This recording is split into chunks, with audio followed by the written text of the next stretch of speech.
টাকার লোভে হারিয়ে ফেললি নিজের বিবেকের অধিকার, সারা জীবন সিনেমার নামে নোংরামি করে দিলি জীবন পার। মানুষ আর এখন তোকে চোদে না, তাই করলি তুই নির্বাচন, জনগণের রায় শেষমেশ তুই হেরেই গেলি তখন। এই সব কিছু সহ্য করতে না পেরে আসলি ফিরে আবার তুই জুলাইকে কেন্দ্র করে, জুলাইকে অবমাননা করে করলি তুই সব থেকে তোর জীবনের বড় ভুল। আজকে তোর এমন চুদন চুদবো তুই কায়দা পাবি না কুল।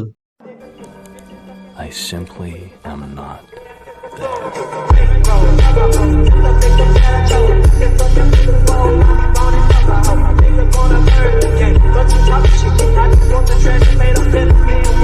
হেই গাইস, আসসালামু আলাইকুম, this is Bellal, welcome to my channel. তো কেমন আছো তোমরা?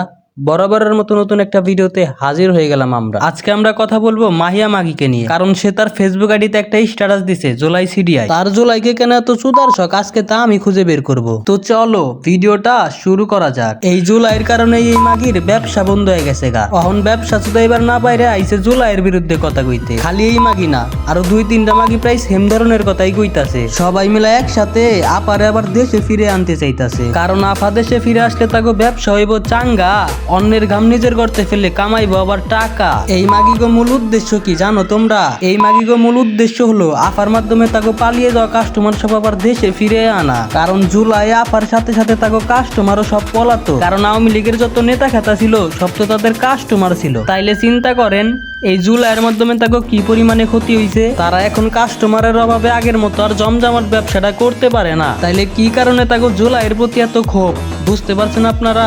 এখন এই মাগিগো দাবি হলো আফার সাথে সাথে তাকে কাস্টমারও সব ফিরে আসুক, আর তারা যেন আগের মতো জমজমাট ব্যবসা করতে পারে।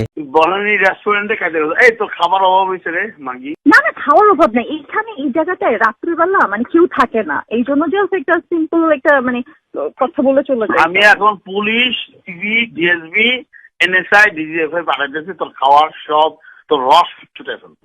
এখন আবার সে টাকলা মুরাদের কাছেও যেতে চায় না, ওই যে কারণ একটাই, তার দোষণ সহ্য করতে পারে না। কিন্তু একটা কথা চিন্তা করে দেখো, ঘটনাটা কিন্তু উল্টা হওয়ার কথা ছিল। আমার তো বিশ্বাস করতে কষ্ট হয়, ওর মতো মাগিরা এক টাকলা মুরা দি সাইজ করে দিল। এই মাগিরা নাকি আবার জোলাই চুদবো। খানকির মায়া গো আমারা দিয়া কুল পাও না, আবার করো জোলাইকে অবমানা। পুটকির ভিতরে এমন ভাষণ দেয় দিমু লইতে পারবে না, হয়ে যাবে তুমি শেষ। জনগণ তখন হাতে তালি দিয়ে বলবে কাজ হয়েছে বেশ। বান্দির বাচ্চাই চুদাই আবার জোলাই চুদি। তোমার যেহেতু এত চুদার শখ তাই লাহ না। আমার এলাকায় 2-4টা কুত্তা আছে, বাউ করে রাখছি, তুমি আইলে পরেই হইব। আইও এলাকায় আইও, শখটা মিটাইয়া যাইও, আর না হয় ঠিকানাটা দিয়ে যাইও, পার্সেল করে পাঠিয়ে দিব। আজকের মতো ভিডিওটা এই পর্যন্তই। ভিডিওটা ভালো লাগলে চ্যানেলটাকে সাবস্ক্রাইব করে পাশে থাকবেন। ধন্যবাদ। বনানী রেস্টুরেন্টে খাইতে গেছে, এই তো খাবার অভাব হয়েছে রে মাগি। না না, খাওয়ার অভাব নেই এইখানে। এই জায়গাটায় রাত্রিবেলা মানে কেউ থাকে না, এই জন্য জাস্ট একটা সিম্পল একটা মানে